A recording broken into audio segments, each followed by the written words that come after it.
আসসালামু আলাইকুম ওয়া রাহমাতুল্লাহি ওয়া বারাকাতুহু। আশা করছি সকলেই ভালো আছেন। আমরা দাঁড়িয়ে আছি বাইতুল ফালাহ দারুল উলুম মাদ্রাসার সামনে। যখন দেখেন এখানে পুরাটাই রোদ, তো এই উত্তপ্ত রোদের ভিতর আমাদের একটু প্রশান্তির জায়গা হলো এই অর্জুন গাছ।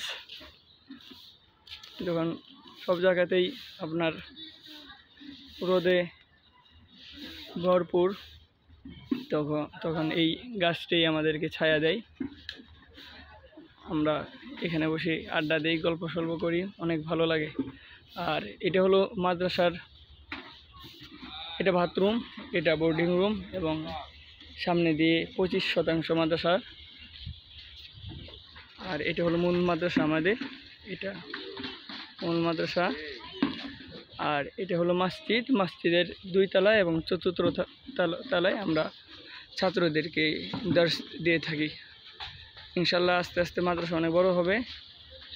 আল্লাহ রাব্বুল আলামিন আমাদের এই মেহনতকে কবুল করুক।